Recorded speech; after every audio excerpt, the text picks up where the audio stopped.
fardu kifayah itu adalah satu kewajiban yang Allah tetapkan bagi setiap insan sesuai dengan potensinya masing-masing. Berbeda dengan fardu ain. Kewajibannya sama yang diwajibkan pada setiap mukallaf seperti sholat, berpuasa, dan lain-lain.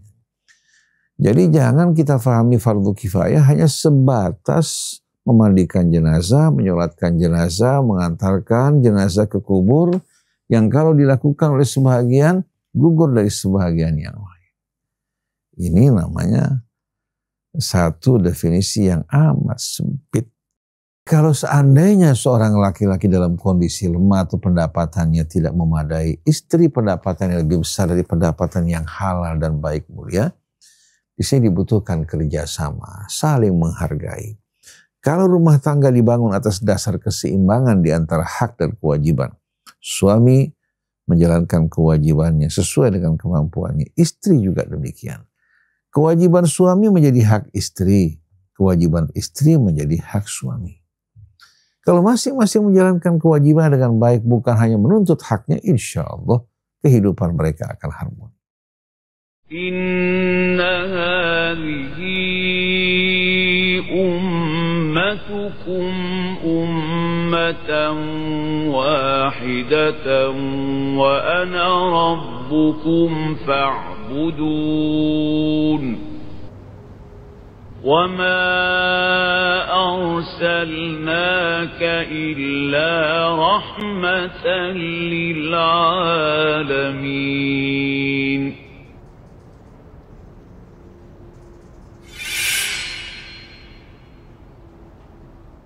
Bismillahirrahmanirrahim. Alhamdulillahirabbil alamin. Allahumma shalli ala Muhammadin wa ali Muhammad. Assalamualaikum warahmatullahi wabarakatuh. Sahabat ummatan wahidah yang dirahmati Allah. Alhamdulillah kita berjumpa kembali dalam kajian kita bersama Ustadz Husain bin Hamid Alatas. Sebelum kita memulai, mari bersama-sama membaca Al-Fatihah. A'udzu billahi minasy syaithanir rajim. Bismillahirrahmanirrahim. Alhamdulillahi rabbil alamin. Ar-Rahmanir Rahim. Maliki yaumiddin.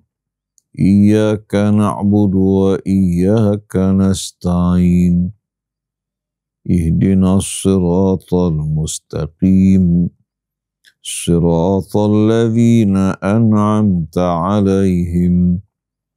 Ghairil maghdubi 'alaihim waladdallin.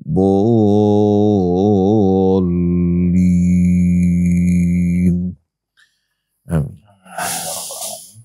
Alhamdulillah, sahabat ummatan wahidah, mari kita bersama-sama.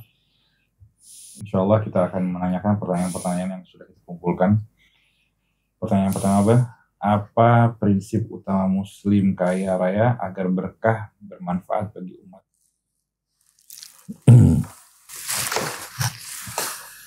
Bismillahirrahmanirrahim.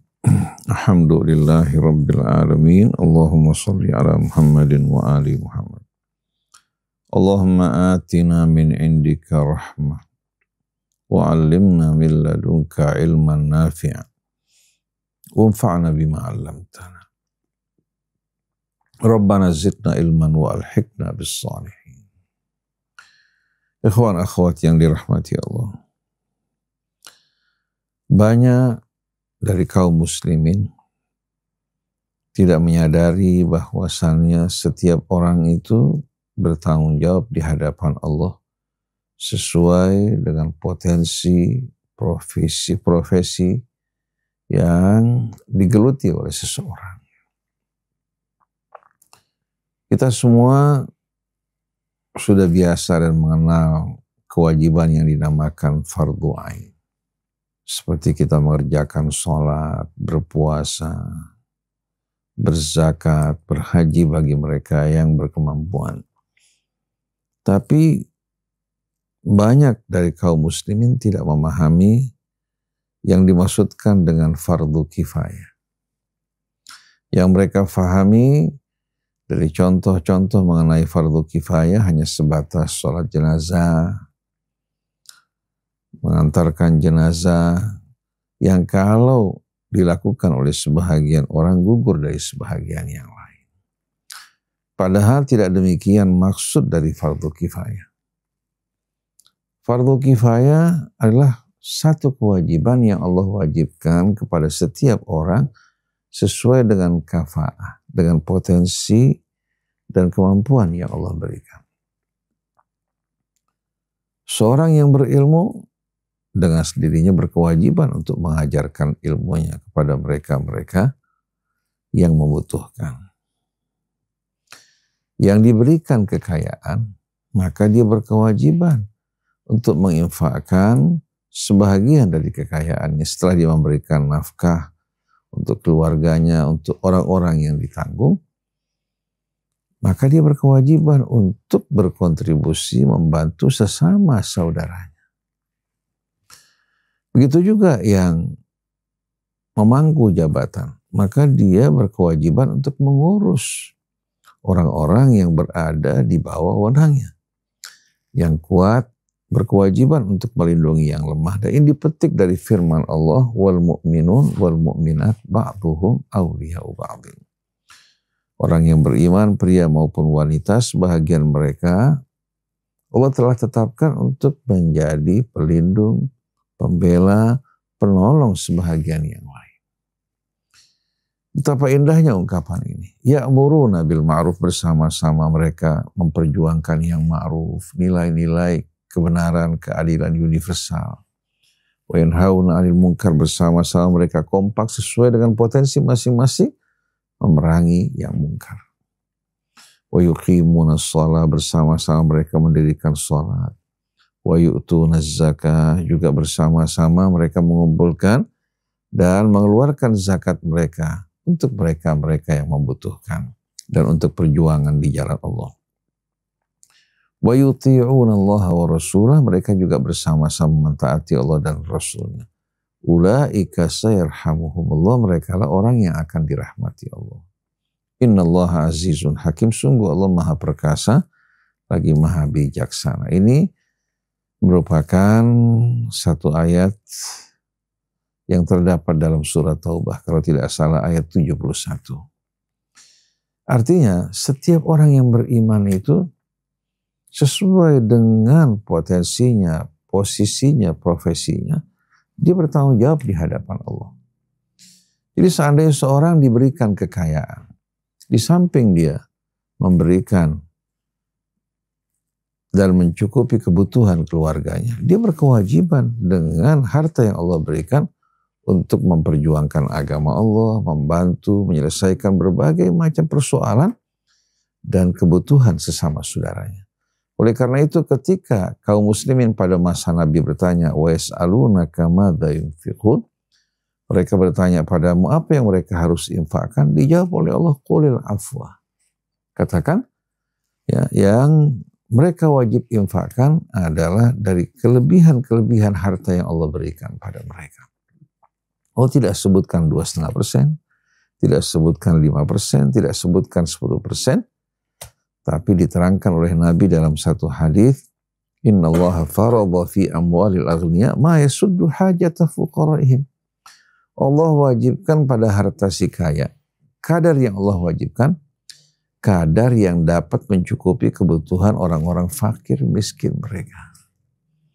Walan yaju'a faqirun walan ya'ra illa bima fa'ala aghniyahum, dan tidak akan terjadi kelaparan di tengah-tengah orang fakir dan miskin kecuali disebabkan pengabaian orang-orang yang mampu. Harta yang diberikan kepada seseorang dalam kehidupan dunia amanat titipan. Jadi kalau si kaya dia merasa memiliki, tidak merasa dia bertanggung jawab dengan harta yang Allah berikan padanya, maka dia bukan lagi seorang mukmin sebagaimana yang digambarkan Allah. Di mana orang yang beriman sebagai mereka menjadi wali sebahagian yang lain. Nah, kalau masing-masing setiap orang dengan potensinya, profesinya, posisinya menjalankan tugasnya, kehidupannya akan harmoni. Yang berilmu mengajarkan ilmunya untuk kebutuhan-kebutuhan hidupnya, begitu pula untuk operasional dakwah ditunjang oleh mereka-mereka yang mampu. Mereka mengumpulkan harta mereka, dikelola secara baik, dikembangkan untuk menunjang kebutuhan dakwah, juga kebutuhan orang-orang yang berjuang di jalan Allah. Dan ini dilakukan oleh umat Kristen, oleh umat Katolik yang tidak dilakukan umat Islam, padahal ayatnya begitu jelas. Nah, mereka-mereka yang menjabat, dengan sendiri kalau tahu kewajiban mereka, wewenang mereka, mereka akan jalankan tugasnya untuk kebutuhan mereka juga, mereka tidak perlu risau. Dari apa-apa yang dipungut negara, begitu juga apa-apa yang didapatkan dari kekayaan alam ini bisa mencukupi kebutuhan mereka. Hingga di tengah-tengah kita tidak terdapat seorang yang mengalami kemiskinan, kebutuhan, baik itu ilmu atau kebutuhan-kebutuhan materi, melainkan semua telah disiapkan solusinya dalam Al-Quran. Dalam sebuah firman Allah, wal mu'minun wal mu'minat ba'duhum awliya'u ba'din. Orang yang beriman, sebagian mereka menjadi wali sebagian yang lain sesuai dengan potensi masing-masing. Karena Allah subhanahu wa ta'ala tidak menyamakan potensi manusia. Allah berfirman, nahnu qasamna bainahum ma'isyatahum fil hayatid dunya. Kami telah membagi-bagikan bagi mereka ma'isyah mereka, ya, potensi mereka sesuai dengan apa? Dalam kehidupan dunia sesuai dengan kebijaksanaan Allah.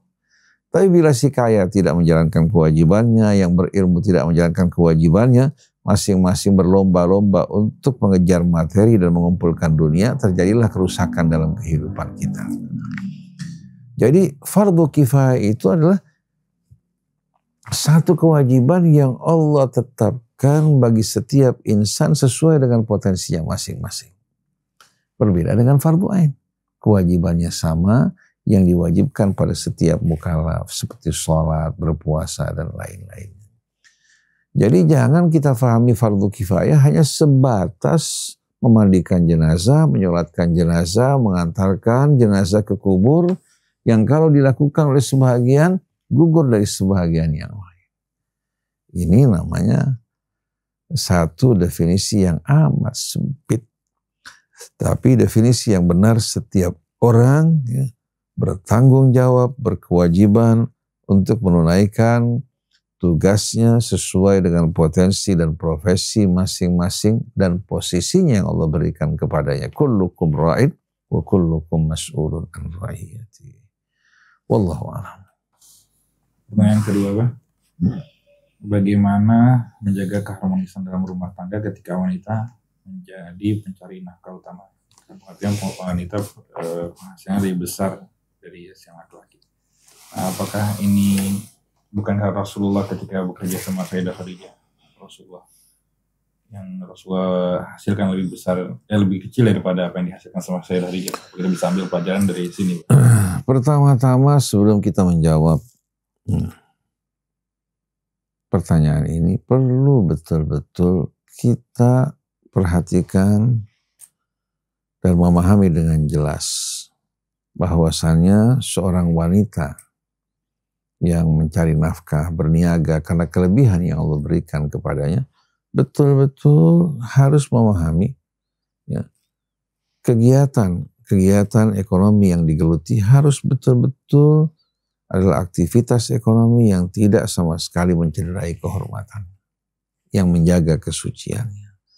Tapi seandainya wanita ini bekerja dalam lingkungan yang bisa mencederai kehormatannya, kesuciannya, juga merusak rumah tangganya, maka profesi semacam ini adalah profesi yang haram, yang wajib untuk ditinggalkan. Karena kita bukan hanya sekedar mengejar kebutuhan kita, ya, kebutuhan ekonomi dan materi kita, tapi yang lebih penting kita menjaga kesucian hidup kita, kehormatan kita, di mana hifdzuddin, menjaga agama itu paling utama. Oleh karena itu sahabat-sahabat Nabi, bahkan umat terdahulu rela mereka mengorbankan nyawa mereka demi menjaga agama mereka.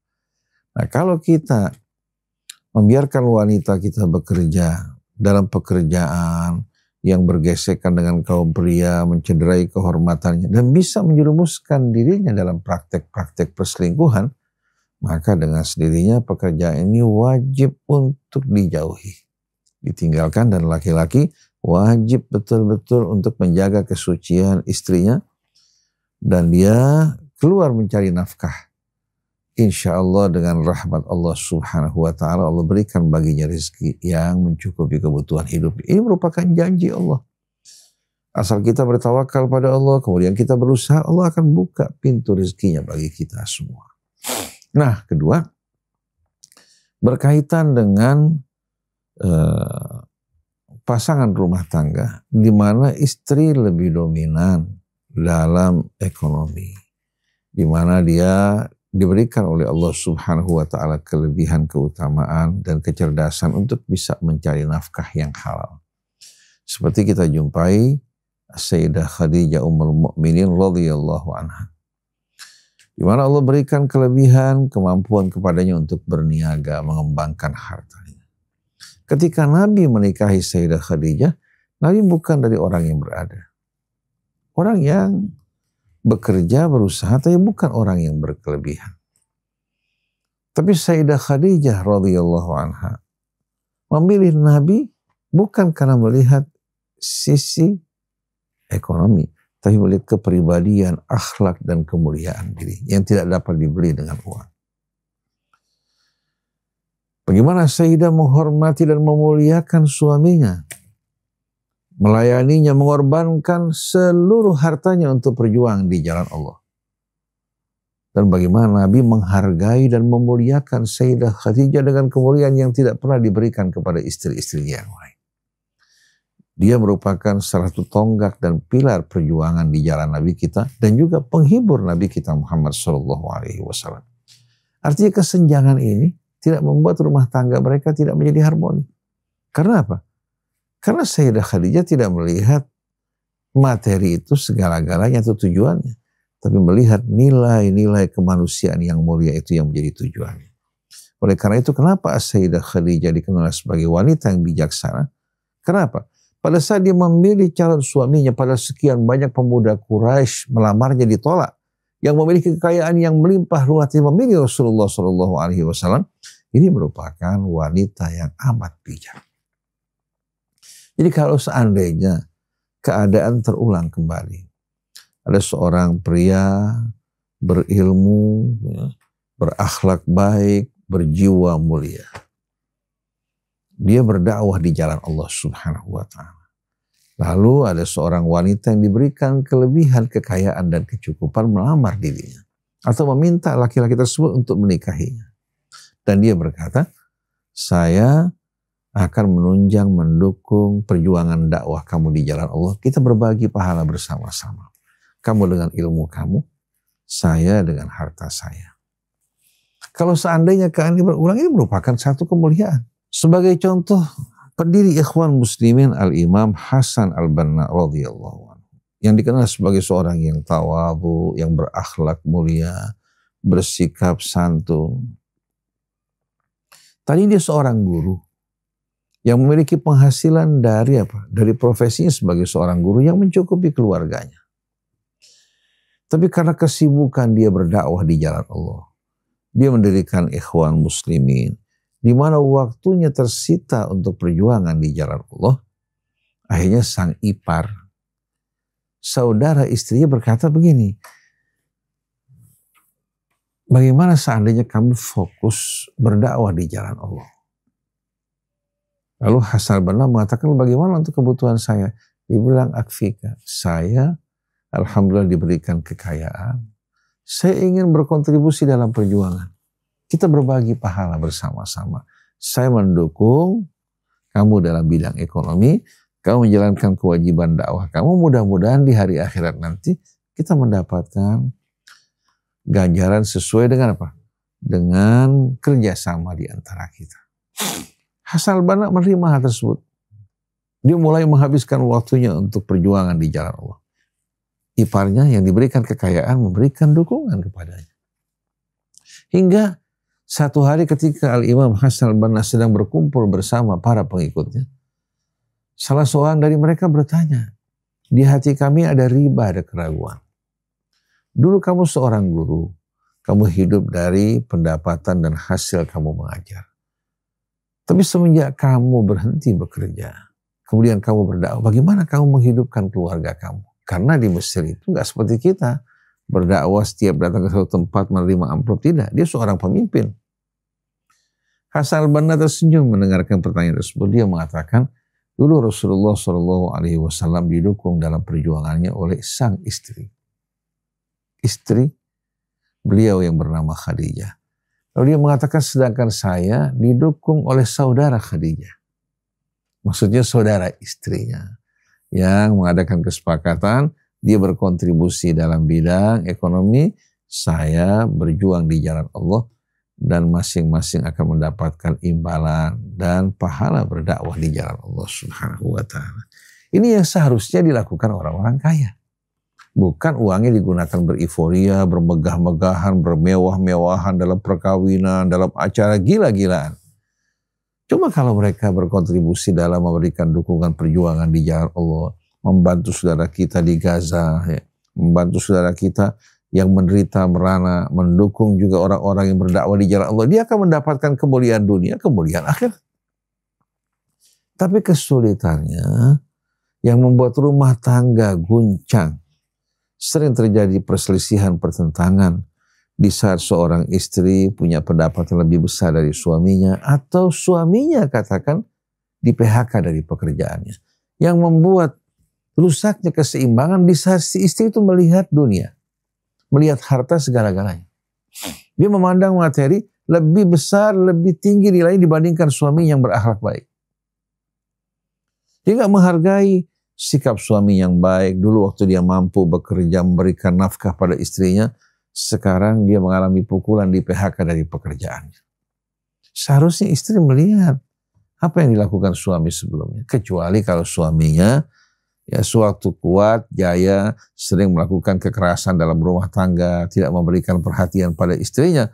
Di saat suaminya tidak punya kemampuan, kesombongannya hilang. Nah pada saat itu si istri bisa memiliki pilihan. Dulu dia tidak berdaya, sekarang dia merasa dia punya kekuatan untuk meminta supaya berpisah dari suaminya. Dulu pada saat dia kuat, dia punya kekuatan untuk menekan dan mengancam. Tapi kalau suaminya baik, suaminya mulia, memperlakukan dirinya dengan perlakuan yang baik, tapi secara ekonomi menurun, dia diberikan kelebihan oleh Allah, maka kelebihannya cobaan. Kalau dia melihat materi harta lebih besar dari apa? Dari suaminya dan kemuliaannya, maka wanita semacam ini sebetulnya wanita yang telah merendahkan dirinya, menjadikan materi lebih mulia daripada nilai-nilai kemanusiaan, dan dia tidak akan pernah mencapai dan meraih kebahagiaan yang sebenarnya.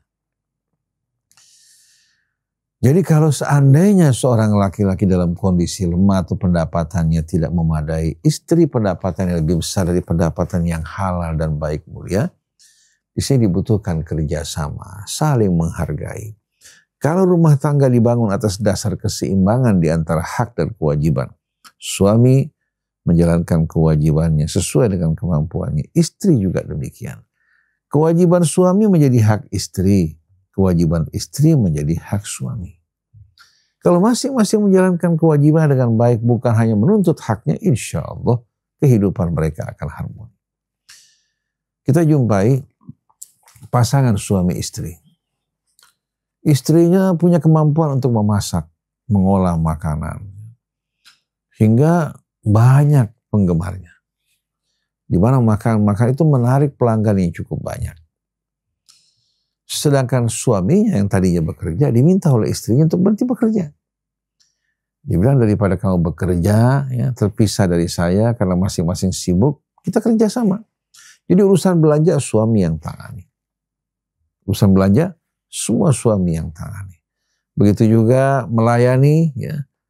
Melayani para pembeli pelanggan, suami dampingi istrinya dan membantu apa-apa yang bisa dan mampu dilakukan. Istri memasak, menyediakan kebutuhannya. Subhanallah, dari mulai subuh mereka buka usaha mereka, pukul 8-9 pagi selesai. Mereka kembali ke rumah, bisa mengurus anak-anak mereka. Nanti pada waktu siang hari, suami berbelanja ke pasar, istri beristirahat di rumah. Pada malam hari, istri memasak, suami beristirahat, mengurus bersama anak-anaknya. Jadi seharusnya ada kerjasama, saling menghargai. Jangan istri bekerja, suami enak-enakan ke sana kemari, ya, berleha-leha. Dia menganggap ini merupakan kewajiban istri. Kemudian yang lebih menyedihkan lagi, istrinya banting tulang bekerja, atau suaminya kawin lagi dengan uang yang dihasilkan oleh istrinya. Sebagaimana banyak kasus tenaga kerja wanita yang kerja di Saudi Arabia meninggalkan suami bekerja, istri dengan rajin mengirimkan hasilnya dipergunakan oleh suami untuk menikah lagi dan berfoya-foya. Ini perbuatan zalim. Jadi yang penting jangan lihat materi, nilainya lebih tinggi dari akhlak, pekerti, tanggung jawab, ya, dan nilai-nilai kemanusiaan yang mulia. Jadi jangan seorang istri merasa bangga di saat dia mendapatkan pendapatan yang lebih dari suaminya, atau suami merasa bangga dengan penghasilan dia yang besar, dia meremehkan istrinya. Ini merupakan awal dari petaka wal iyadzubillah. Dan kita harus ingat, kita bukan hidup diciptakan untuk dunia ini, tapi dunia diciptakan untuk kita. Jangan gara-gara dunia kita merusak kebahagiaan kita. Wallahu a'lam. Nah, masih berkaitan sama mungkin istri yang bekerja, Mbak. Apakah seorang istri itu harusnya minta izin ke para suami untuk dia bekerja atau mungkin berkarir lah? Sebetulnya Allah Subhanahu wa Ta'ala sudah membagi tugas di antara pria dan wanita atau pasangan suami istri. Kita lihat dalam surat An-Nisa ayat 34, Allah berfirman, Ar-rijalu qawwamun 'alan nisa bima faddalallahu ba'dahum 'ala ba'din wa bima anfaqu min amwalihim fas-salihatu qanitatun hafizatun lil ghaibi bima hafizallah. Ini ayat 34 dari surah An-Nisa. Kaum pria Allah jadikan sebagai tulang punggung yang memikul, yang menanggung dan mengurus wanita-wanita mereka. Kata qawwam itu diambil dari kata qaim. Mubalaghahnya qawwam, yang artinya tegak, memikul, menanggung, mengurus dan meluruskan. Ini bukan hanya memberikan makan, tapi mendidik dan meluruskan. Jadi kaum pria qawwamuna 'alan nisa, mereka menanggung, memikul, mengurus dan meluruskan wanita-wanita mereka. Istri maupun anak, termasuk ibunya, termasuk saudari perempuannya. Bima faddalallahu ba'dahum 'ala ba'din, dengan keutamaan, kelebihan yang Allah berikan kepada masing-masing.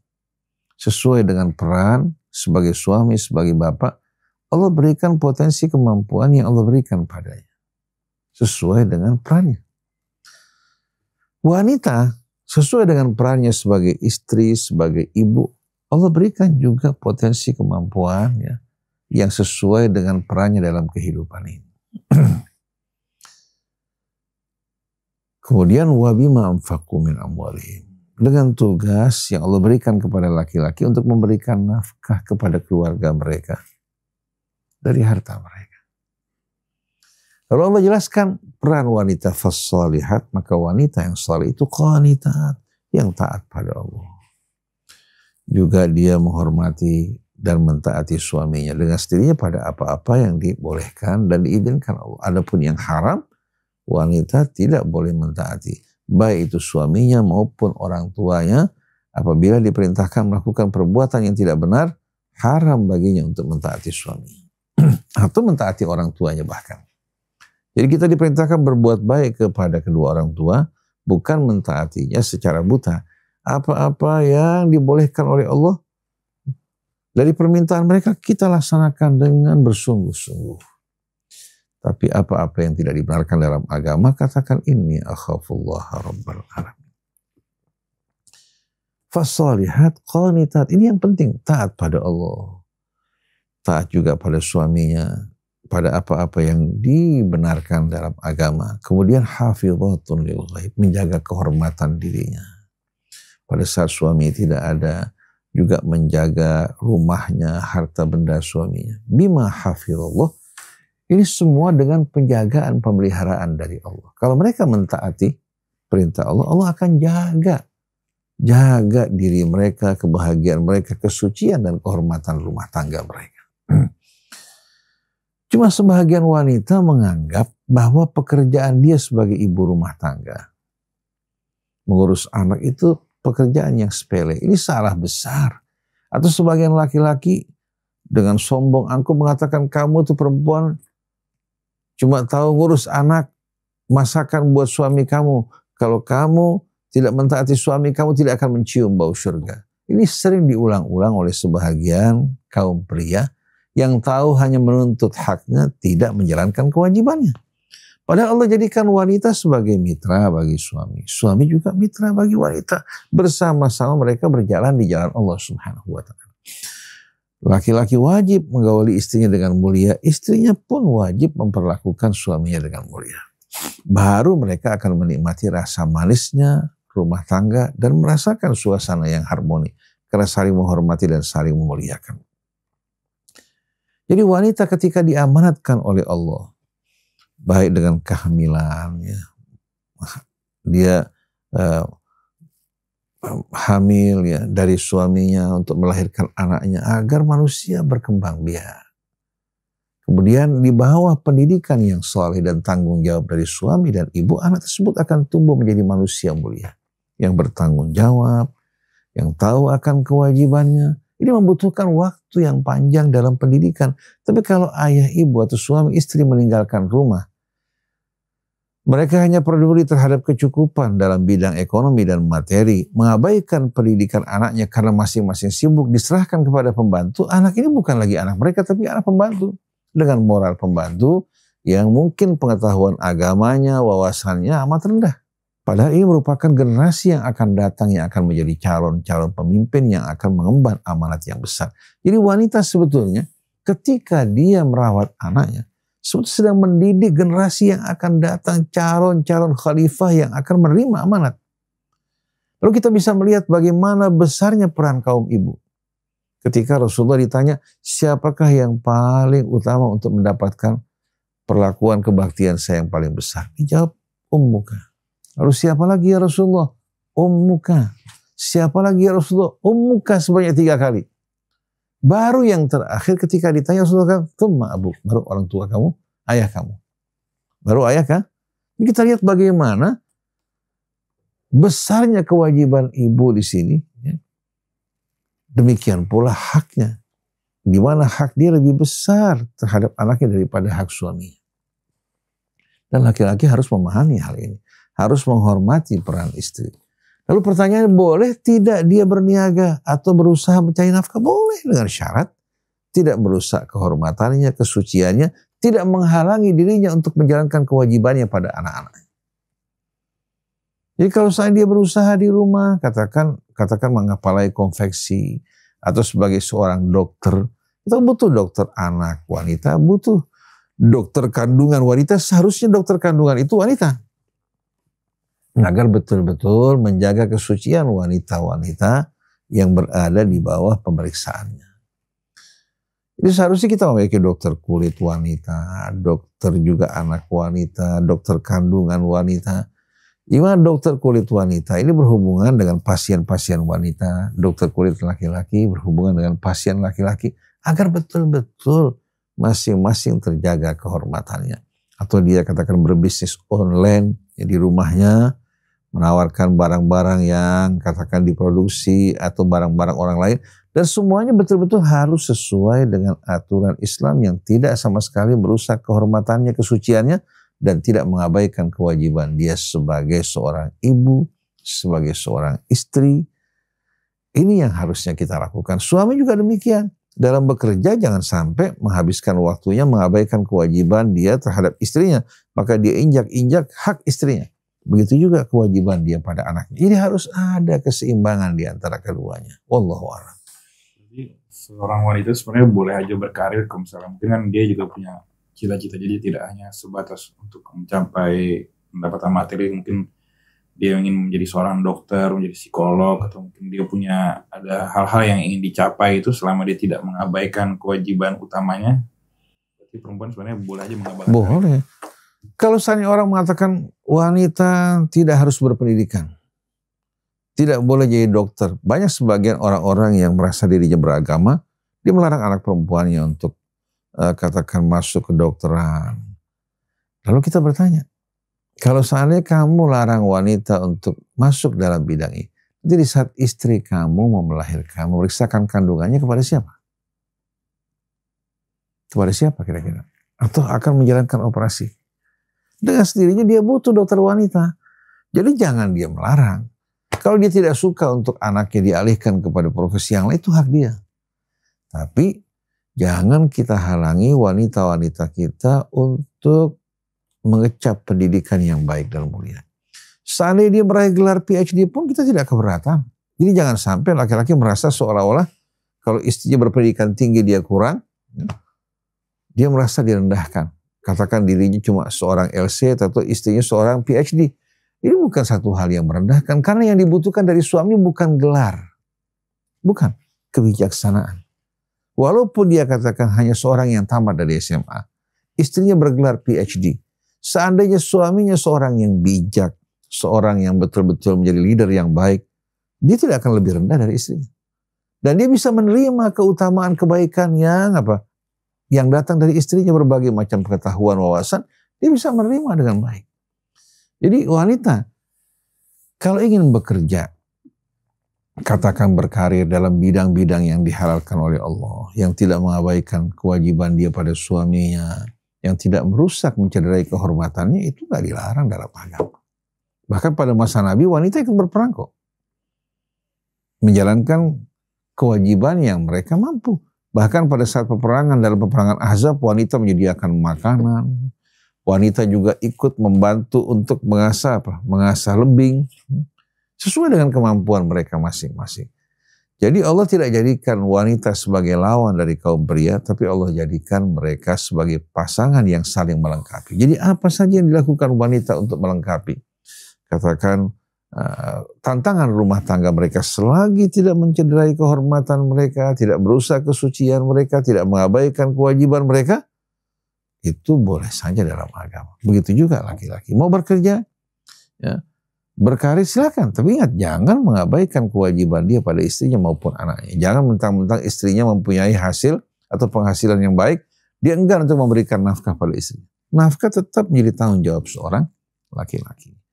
Nah, kalau laki-lakinya menurun kondisinya, dengan sendirinya wanita yang salihah yang baik, apabila dia melihat suaminya merupakan orang yang baik, yang tanggung jawab dan mulia, dia tidak akan mau kehilangan suami yang baik dan mulia hanya disebabkan karena kondisi ekonominya menurun, tidak sebaik dulu. Wallahu a'lam.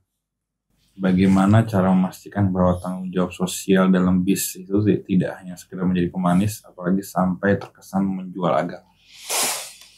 Banyak orang-orang yang memang mengatasnamakan agama, bukan menjalankan agama dengan tulus, menjadikan dunia sebagai sarana wasilah untuk menegakkan kalimat Allah dan membangun akhiratnya. Maka di tengah-tengah kehidupan kita mustahil kita bisa membendung mereka-mereka yang seringkali menggunakan agama untuk tujuan-tujuan dunia. Orang-orang semacam ini, mereka akan dapatkan dunia ya yang mereka usahakan, tapi di hari akhirat mereka tidak akan mendapatkan apa-apa di sisi Allah Subhanahu wa Ta'ala. Jadi kita ingin agama itu bukan sebagai pemanis, agama itu merupakan pedoman hidup. Dia berekonomi, dia bekerja, berniaga. Sebagai contoh, seorang katakan berdagang, memproduksi produk, katakan abon atau kecap atau kerupuk. Dia berniat 25% dari keuntungannya untuk perjuangan di jalan Allah Subhanahu wa Ta'ala. 25% dari hasil keuntungannya untuk perjuangan di jalan Allah. Nah, ini bukan hanya pemanis, tapi tujuan dia berniaga ini betul-betul di samping untuk mencukupi kebutuhan hidupnya, menjaga kehormatannya, dia ingin berjuang di jalan Allah. Lalu untuk membuktikan apa yang diucapkan, dia bekerja sama dengan lembaga-lembaga dakwah atau masjid dan mushola. Dia mengatakan,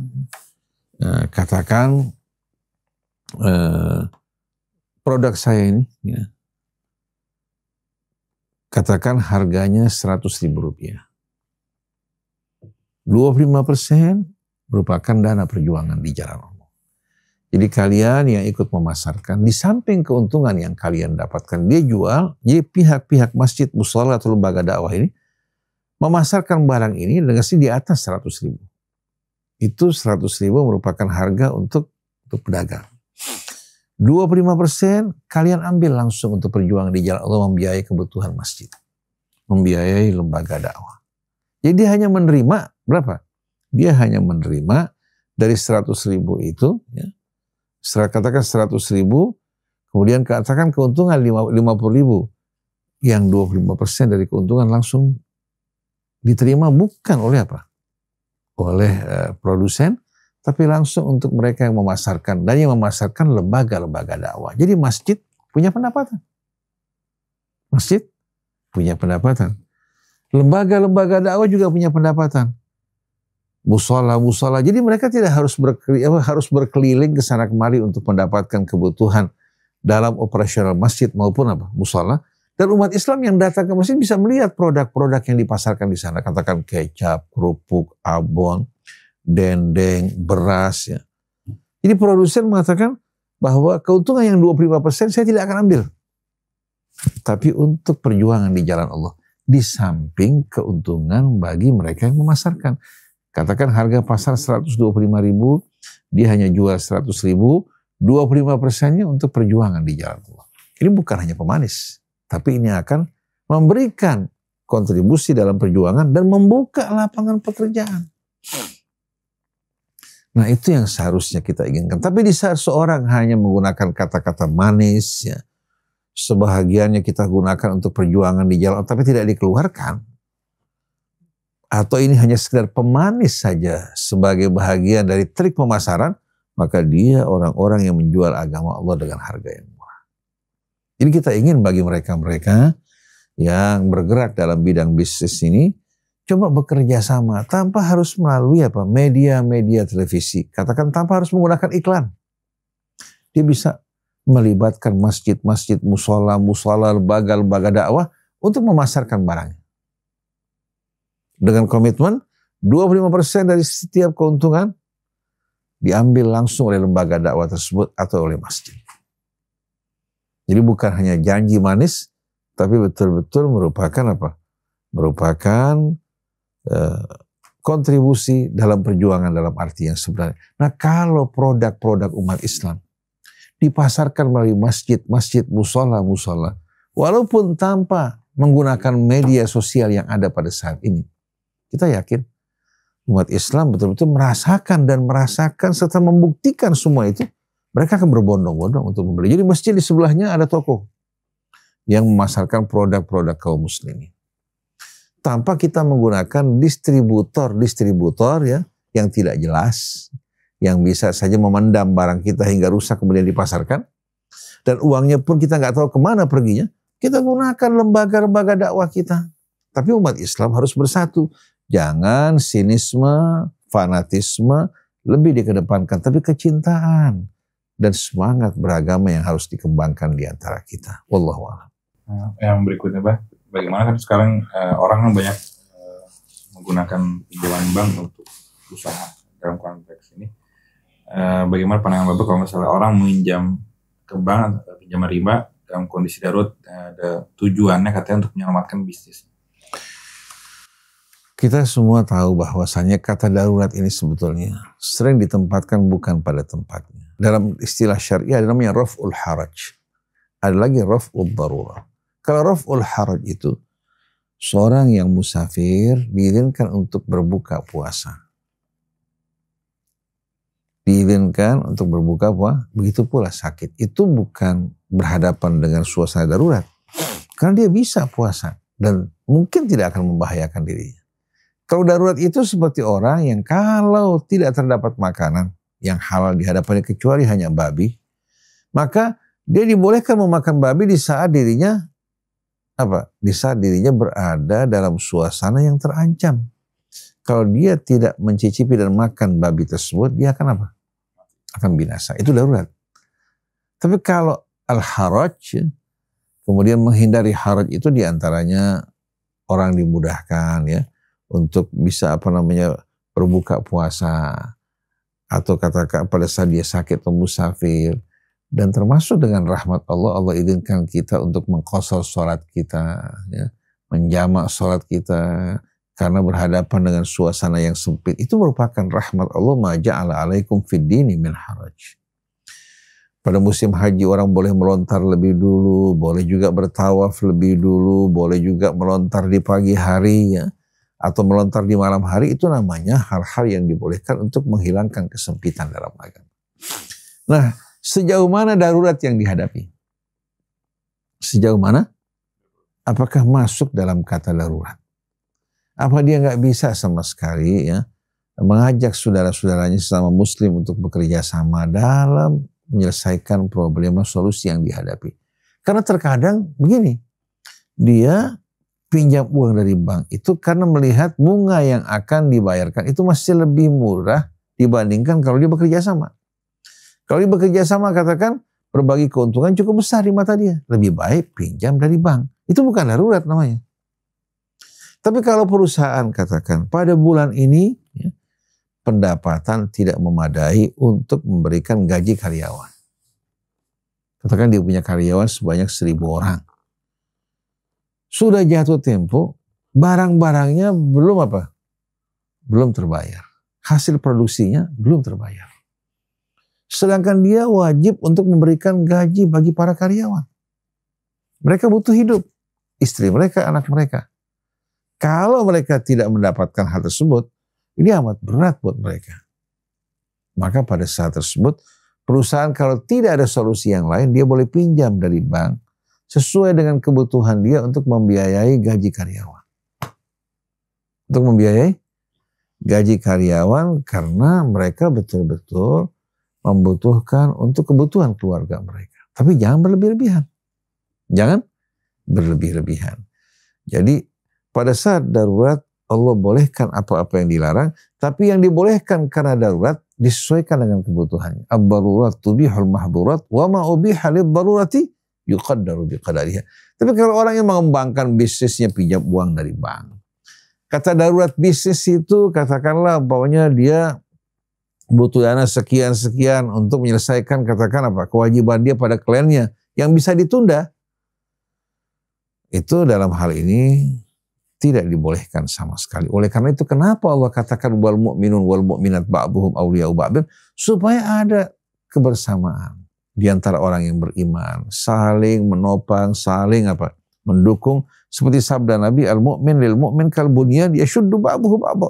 Orang yang beriman bersama saudara yang beriman laksana bagus, yang saling mengikat dan menopang, bukan terpisah-pisah. Tapi sekarang kepercayaan hilang dari kaum muslimin. Mereka lebih suka mendepositkan uang mereka di bank daripada bekerja sama. Mereka bilang, Ustadz bukan hanya untung, malah kita buntung, modal kita tidak kembali. Alasan mereka rugi itu dan lain sebagainya. Ini semua karena apa? Karena kita belum beriman. Kalau kita beriman, kita pasti akan bersikap jujur, amanat, kita akan menjaga hak-hak orang lain, dan orang lain akan percaya kepada kita. Tapi di saat keimanan hilang, agama hanya sekedar casing, inilah akibat yang kita rasakan. Jadi mari bersama-sama kita perbaiki diri kita, kemudian sempurnakanlah keimanan kita dan keislaman kita kepada Allah hingga melahirkan betul-betul akhlak pekerti yang luhur sebagaimana yang menjadi target dakwah Nabi kita, innama bu'ithtu liutammima makarimal akhlak. Demikianlah ikhwan akhwat pertemuan kita atau dialog kita pada hari ini. Insyaallah kita lanjutkan dalam kesempatan yang lain. Subhanakallahumma wa bihamdik asyhadu an la ilaha illa anta astaghfiruka wa atubu ilaik. Wal afu minkum. Wassalamualaikum warahmatullahi wabarakatuh. Alhamdulillah sahabat Ummatan Wahidah, kita telah mendengarkan penjelasan dari guru kita Ustaz Husain bin Hamid Al-Attas. Semoga apa yang disampaikan menjadi wasilah kebaikan dan petunjuk bagi kehidupan kita. Wassalamualaikum warahmatullahi wabarakatuh. Waalaikumsalam warahmatullahi wabarakatuh.